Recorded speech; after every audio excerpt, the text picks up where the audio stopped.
Guys, we're going straight into our sermon right now, and you will know that we have been on a series. We've called it The Face of Faith, as we have been looking at the book of James and seeing the practical outworking of a person's Christian faith. Very practical. We've noticed that from the start. We started off in the book talking about loving your neighbor in a practical way, not just with words. We spoke about the place for good deeds and for good works. Matt did so well last week talking about the power and taming this little thing in here called the tongue, being aware of the things that we say and how powerful they are. Today we're in chapter 3, and I'm going to go to verse 13 to 18. I want to read it to you in a moment. But the subject is very simply of wisdom.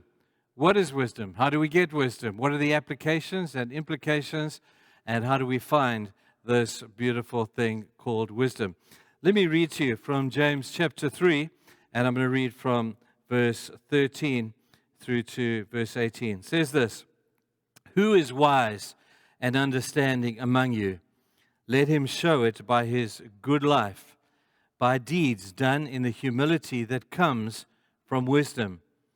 But if you harbor bitter envy and selfish ambition in your hearts, do not boast about it or deny the truth. Such wisdom does not come down from heaven, but is earthly, unspiritual, and of the devil. For where you have envy and selfish ambition, there you find disorder and every evil practice. But the wisdom that comes from heaven is first of all pure, then peace-loving, considerate, submissive, full of mercy and good fruit, impartial and sincere. Peacemakers who sow in peace raise a harvest of righteousness." Wisdom is the source of many great blessings, and I hope that as we journey into this theme, we're probably going to take a couple of weeks to get through it. I hope that it'll help us in our own Christian walk. This message is vitally important. Our late President Mandela, said an incredibly wise and profound thing. He said something like this. He said, "The world is not divided by color, culture, creed, or gender. It is divided by the wise and the foolish. A fool divides himself by color, culture, creed, and gender." I thought that was impressive, that there's really, at the end of the day, two types of people in the world. You've got the fools and you've got the wise. And the fools are the ones who divide the world by color, culture, creed, and gender. Wisdom is something that is profoundly needed right now. I don't think anybody's going to argue with that fact. But the interesting thing that is found in this statement that Mandela says is that there's often a comparison, two extremes. You've got the foolish on the one hand, the wise on the other hand. And we see this comparison throughout Scripture. We have Solomon in the wisdom literature talking about the wise man and the foolish man, and he's unapologetic in his comparison between the two. We have Jesus coming along and drawing the same comparison, talking about the wise man who builds his house upon the rock and the foolish man who builds his house upon the sand, the wise and the foolish. We have Jesus talking about the rich fool who thought that today was all there was to life, until one day the angel of death came and visited him and said, "Hey man, tonight your soul will be required of you. You are a fool." And so these two comparisons are out there. And so when we look at this as the theme of the face of faith, I'm looking for a picture of wisdom. Now, forgive me if I go to the obvious, but I want to talk about the three wise men in the Christmas story.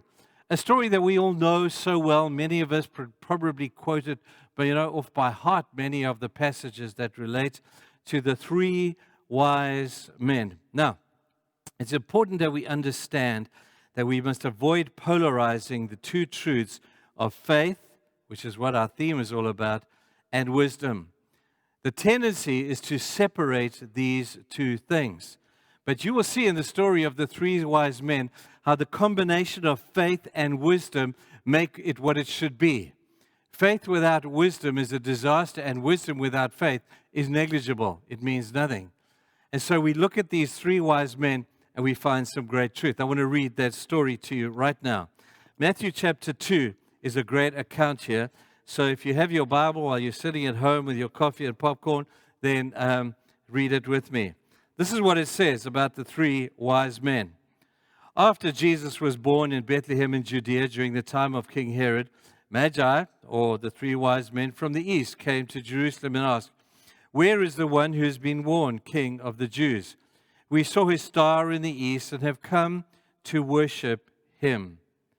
When King Herod heard this, he was disturbed, and all Jerusalem with him.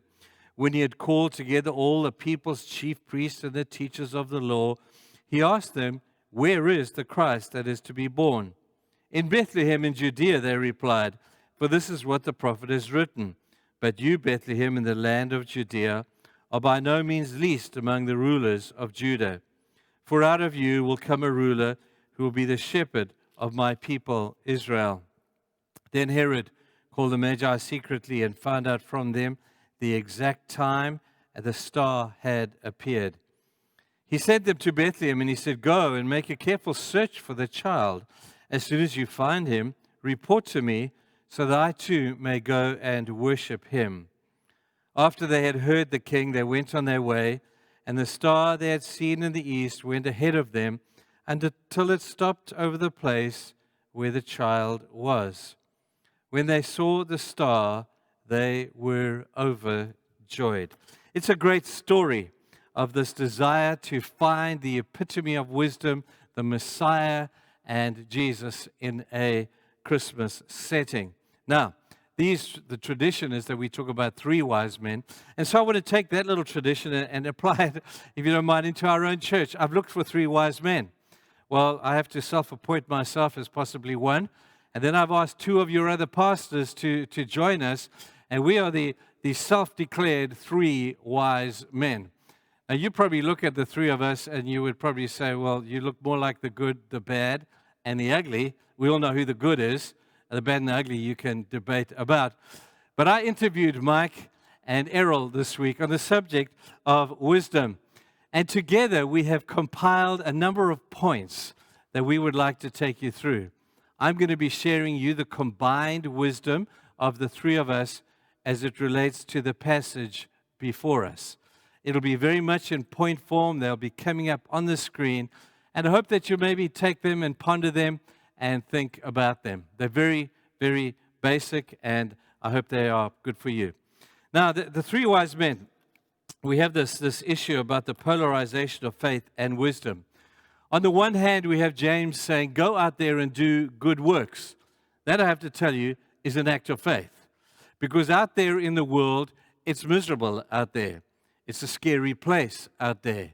The currency of living your faith out there is faith. And when you live out there, as Jesus has declared us to do, faith is the big deal. It's out there. We're stretching ourselves. We are trying to influence and impact people, and that's a faith venture. And that's on the one side. But then you have the wisdom factor on the other side, where those who would say, well, wisdom means don't forget to count the cost. Don't forget to stay in the boat so you don't get embarrassed. Don't forget to, why do you have to be so radical? And so people who think they're being wise come across very often in the face of those who seek to live by faith. Now, if this is the case as it relates to wisdom, as I've just said to you, then wisdom has a very poor rep. Because wisdom, if you really understand it, is a great part of what faith is all about. So I want to tell you quickly where I want to end the sermon today with two statements. First of all, we will end today by doing this. We're going to end today, and I hope you will get the point that to do the faith thing needs for you to do the wisdom thing with it. That's what I'm hoping, the one thing you'll see. And the second thing I'm hoping that you're going to see is that the wisest thing that you could do is to apply faith. Think about those for a moment as I share with you some of the points that we have. The first statement that we have on the subject of wisdom is simply this, that wisdom is not common sense. Common sense is common sense that is not very common nowadays, but they call it common sense because we all have an ability to be able to discern the common sense aspects of good and evil and right and wrong. Some of those things are just straight common sense. You do not need wisdom if you want to challenge gravity. You don't jump off a building and say, well, that wasn't very wise. No, that wasn't anything to do with wisdom. It was just plain stupid because you challenged something that is actually common sense. You don't want to mess with gravity. Gravity will win every single time. You don't have to have wisdom to know that the abuse of alcohol or drinking too much is bad for you and the relationships of the people around you. You don't have to have wisdom to know that. That's just straight common sense. You do not need wisdom in order to understand the power of honesty, honest businessmen, honest people, doing honest things. And we think that that's a wise thing to do. No. That's a common sense thing to do. Wisdom is more than common sense. Wisdom is simply this. Wisdom is the faith response to a revelation that God has given to you as an act of obedience. When God reveals himself in a particular way and gives a command of a particular type, wisdom is saying obedience trumps everything else.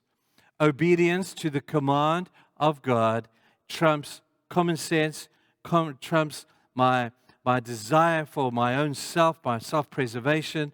Obedience sometimes goes in the face of what we would perceive sometimes to look like common sense. The wise men in our story are a beautiful picture of that. They say, we have seen his star. We've seen the star that would depict the Messiah and indicate that the Messiah has arrived. That was the revelation that they had. Everything thereafter is a response to their revelation, and that response to the revelation was an act of obedience that trumps the common sense of the people of the day to say, have you counted the cost? Do you know how far it is for you to get to Bethlehem? Do you know what the sacrifices you and your family are going to have to make in order to, you need to count the cost, 3 wise men, because you need to do that before you go out and do this thing. But they didn't do that. They didn't bother to count the cost because they were acting in obedience as a response to a revelation that the Messiah had arrived. I'm sure the people back at home were saying, can't you just watch it on TV? Can't you just stay here, maybe pray about it, or maybe write a thesis on it? But those 3 wise men went against the prevailing wisdom of the majority of people, I'm sure, to say, as an act of obedience, as a revelation response, we're on our way to find the Messiah. Let me say this. If there is no revelation from God, then stay at home. If there is no revelation from God, stay in the boat in the midst of the storm. Don't try and walk on water until you have received the revelation or the command of God to do that. Stay at home rather. In the story of Peter, we will refer a number of times to this because it's a beautiful picture. We all know it well. We have Peter acting in response to a revelation for his obedience. He didn't just get out of the boat and walk on water. He asked Jesus, he said, Jesus, if that is you, would you command me to come out and walk on the water? And Jesus said, yes, I command you, get out. If Jesus had not given that command, it would have been stupidity. It would have been against common sense because normally we can't walk on water. And Jesus gave him a revelation that demanded his response of obedience. Now, there are 2 types of revelation. There is a general revelation, like we spoke about the other day, that God reveals to you that you should love your neighbor as you love yourself. It's not very specific. It's very general. Love your neighbor. That doesn't just say do this, do that, do the next. It just says love your neighbor. Do everything you can to show your neighbor that you love him or her. That is a general revelation, requires your obedience. The other revelation is that which is a specific revelation.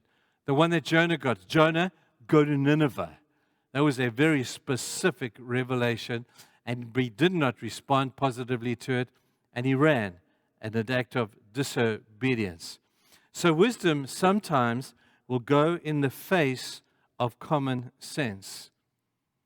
You know, faith is the 6th sense that doesn't make sense in a world that is very short of common sense.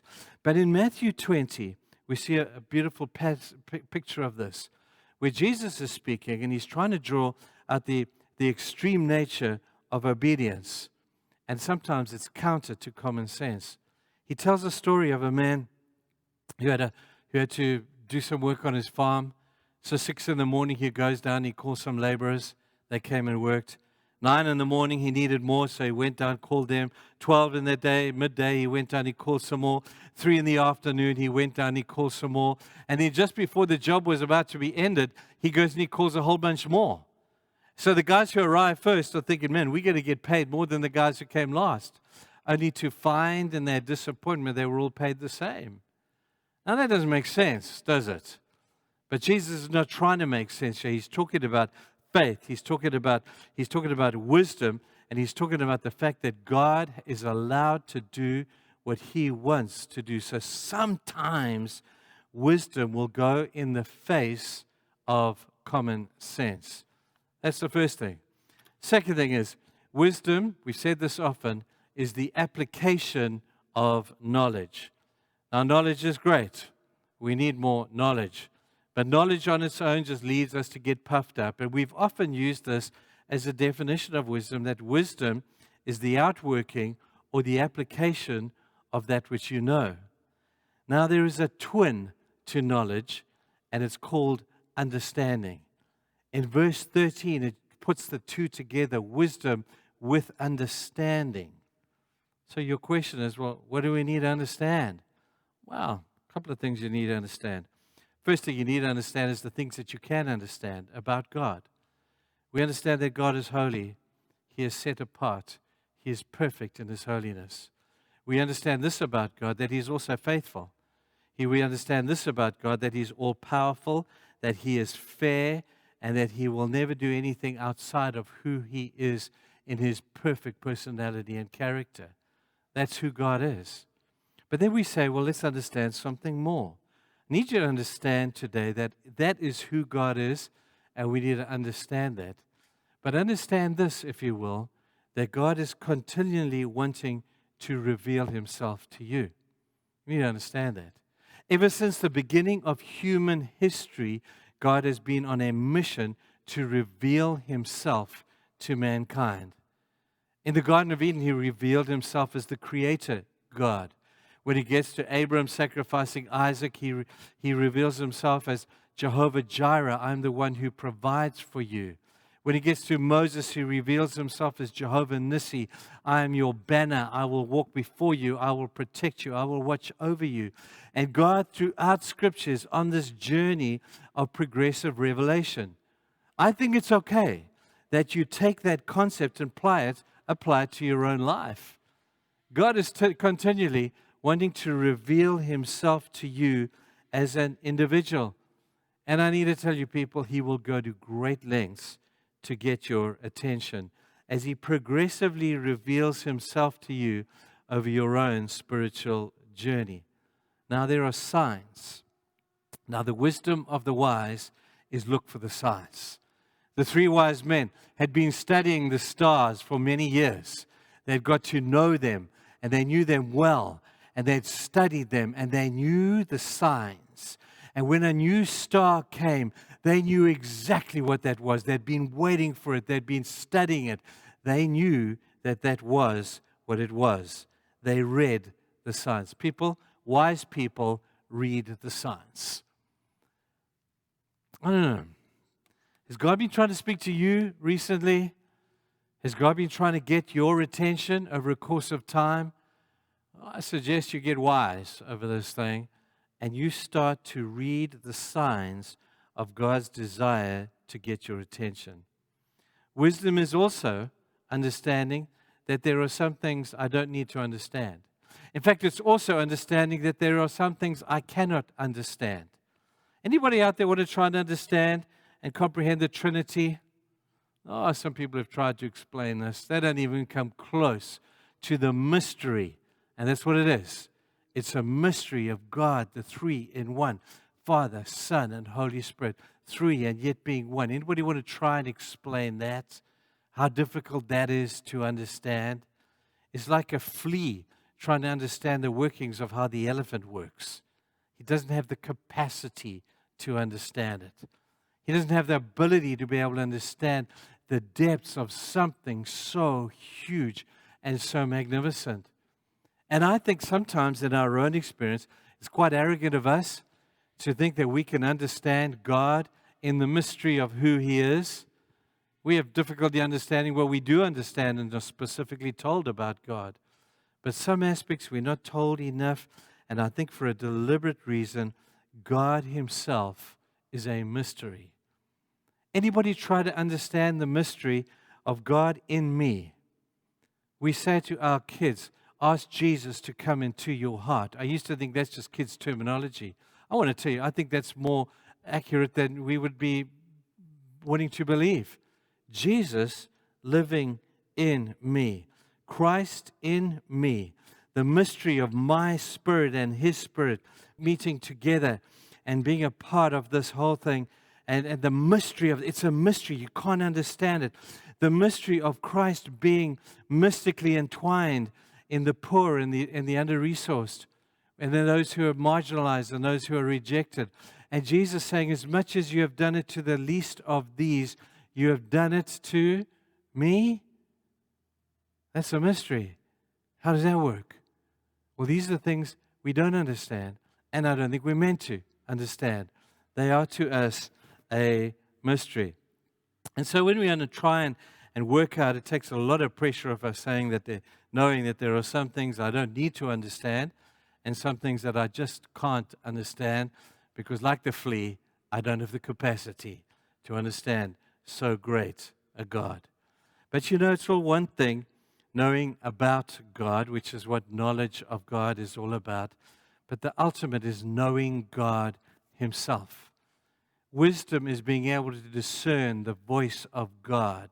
Wisdom being able to know when God speaks that is His voice. Again, go back to the Peter walking on the water thing.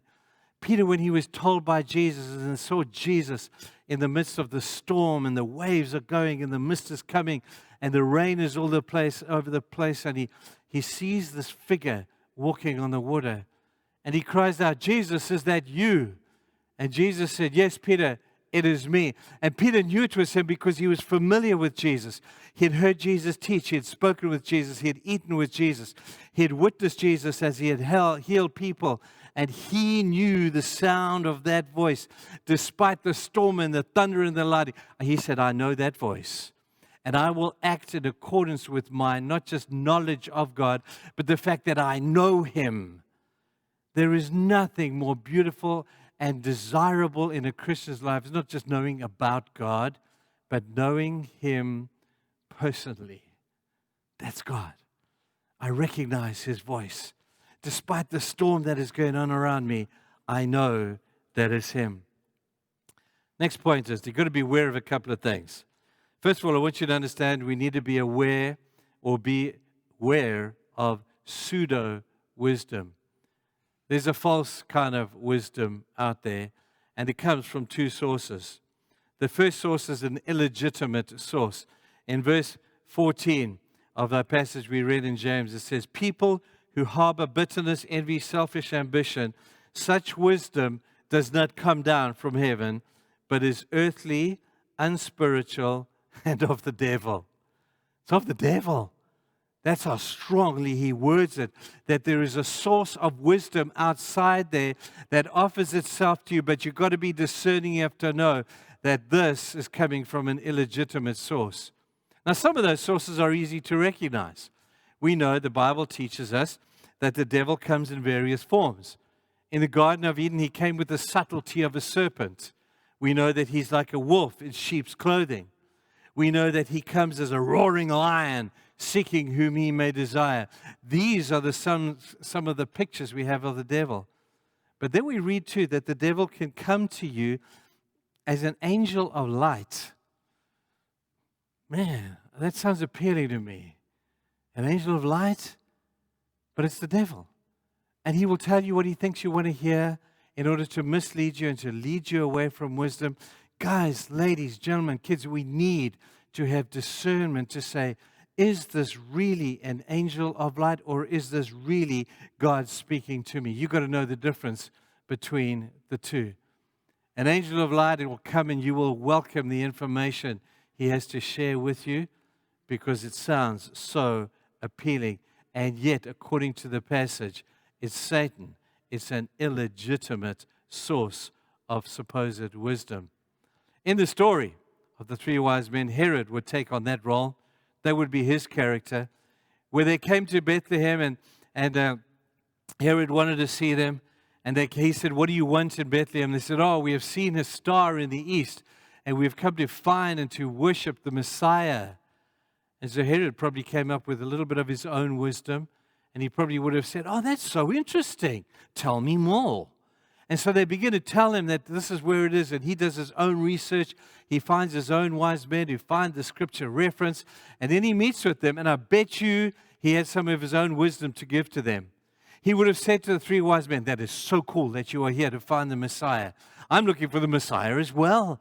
Why don't we try here? Why don't you go there? Why don't you ask this person?" And he may well have applied his own wisdom and given it to the three wise men. Fortunately, they worked out that this was not an appropriate wisdom. It came from an illegitimate source. The second aspect of what we need to be aware of is that there is what we have referred to often as prevailing wisdom. Prevailing wisdom is the wisdom that comes from the majority. Now, we read that only three wise men came on this journey. Well, we're surmising that there were three wise men because there were three gifts that were brought. There may have been more, there may have been less. But the thing about it is that there was only a handful of them compared to how many they would have left behind. They would have seen the same star. They would have known the same significance to what they were seeing. And yet only this small group of wise men responded to that. And I would surmise that the prevailing wisdom of the people left behind was to say to the three that came, or the wise men that arrived, to say, "Guys, don't be so radical. We can study the star from a distance. We can have all the blessings of home comfort. Why don't you just stay where you are?" That's what common sense would say. And prevailing wisdom of the majority would have said, "Just stay at home. Just stay at home."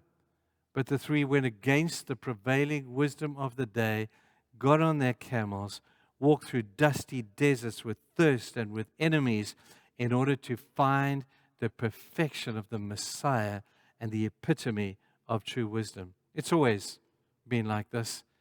So many, we've used our example of Joshua and Caleb when they came back from spying out the promised land. There were 12 that went into the land to spy it out. When they came back to give their report to Moses, they said to Moses, "Moses, there's 12 of us, but only 2 of us think we can take the land. The rest of us think we don't. The rest of us think we can't because of the giants that are in the land." And the prevailing wisdom of the majority swayed the millions of people of Israel. That at the end of the day, Joshua and Caleb stood alone against the prevailing wisdom of the other 10 spies and against the prevailing wisdom of the majority, but they stood alone, just the 2 of them against the rest. See, God's never impressed with prevailing wisdom. We're into democracy in the world today. Everybody's into this democratic thing. Well, I got to tell you, don't apply that to God. God is not a democracy. God is not too concerned about public opinion. God is not out there to win votes. God is not concerned about the prevailing wisdom. In fact, in Psalm 2, there's a beautiful picture here of a courtroom drama.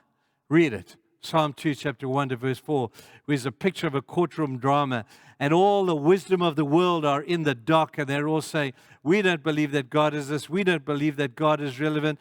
And in a sense, they're just taking God apart. And then God doesn't even bother to defend himself. You know what he does? He just laughs. It says, verse 4, "And God just laughed at the wisdom of man." The wisdom of prevailing wisdom of the majority.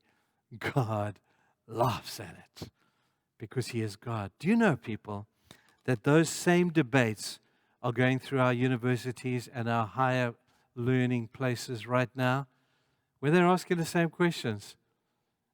Is God relevant today? If He's not relevant, let's just ignore Him. Or does God really exist today? These are questions that they've asked over the course of time. And in the deliberations of their great academia and their great studies and their great theses, they come with what epitomizes the worldly wisdom of the prevailing majority. And you know what God does? He laughs. He laughs. Is He relevant? Should we vote for God? God laughs because He's not impressed with the prevailing wisdom of the majority. Let's wind this in today. Wisdom is given to those who ask. In chapter 1, verse 5, this is the very beginning of James's letter. He says, "He who lacks wisdom, let him ask of God, because God has plenty and is willing to give." Now, if you're going to ask for wisdom of God, there's two prerequisites. The first aspect is that you've got to really desire it. That's what impresses me about Solomon. When God came to Solomon in the dream and said, "Solomon, I'll give you anything you want. What do you want?" And Solomon said, "Lord, I really desire wisdom." And God said, "You sure you don't want money? You don't want popularity and power and prestige and all of those good things?" "No, Lord." He says, "I want wisdom to be able to govern your people wisely." And God smiled and He said, "You have chosen really well." And so in the face of everything else that Solomon could have had, God responded by giving him that which his heart's desire was, that which was for wisdom. That's the first priority. If you want to ask of God for wisdom, it's got to be of ultimate desire to you to know the wisdom of God. The second thing that you're going to have is you're going to have humility. That's why I'm so intrigued that these wise men are also called kings. Magi, they're called kings. And these kings came and they put down their own crowns when they came into the presence of the King of Kings, and they bowed down and they gave Him gifts and they worshiped Him. It's humility. When I can take who I perceive I am in my supposed greatness and treat it as rubbish in the presence of the King of Kings, that's, people, is real humility. And when we come with a humble heart and with a heart that is so full of desire for the wisdom that is Jesus, God smiles and He gives us what we want. I hope that you will find this truth to be a reality. But let me conclude with this one last thought. In verse 10, it gives us the result of finding wisdom. It says of the three wise men that they were overjoyed when they found Jesus. They were absolutely overjoyed when they found the Messiah, the one who they had desired, the one who they forsook their own crowns and bowed down and worshiped. They were overjoyed. Maybe you're a miserable person today. Maybe you have no joy in your heart. Maybe everything is a problem to you. You have no vision. You have no desire. You're just kind of, sick and tired of being sick and tired, and you're just going through the motions. Wow, maybe you need to take a journey like the wise men did. Not an easy journey. If it was easy, everybody would do it. But take a journey to find the Messiah, the epitome of wisdom. Build a relationship not just about Him, but with Him. And find, as these three wise men found, the beauty of the joy that is given to those who do that. That's my prayer. We'll continue that next week. Let's just pray right now. Father, thank You for the truth of this beautiful story of these three wise men and how it comes into such reality in the light of what James is talking about. They were wise men because they sought You. And as the saying goes, even today, wise men still seek Jesus. And Jesus, You to us are the perfection of absolute wisdom. If we could have Your mind, Christ, we would know wisdom. If we could have the mind of Jesus, we would know the fulfillment of the combination of wisdom and faith and the beauty of these two wonderful entities working together to fulfill the purpose of God. That wisdom is the result of us hearing the revelation of God and responding to it as an act of obedience to Christ. And it trumps common sense. It trumps prevailing wisdom. It trumps the wisdom of those who would seek to deviate us away from it. It's beautiful in its type and its entity and in its power. God, help us to find that wisdom so that we too can have the joy of knowing that we have found Jesus, the perfection of wisdom. We ask this now in your name. Amen.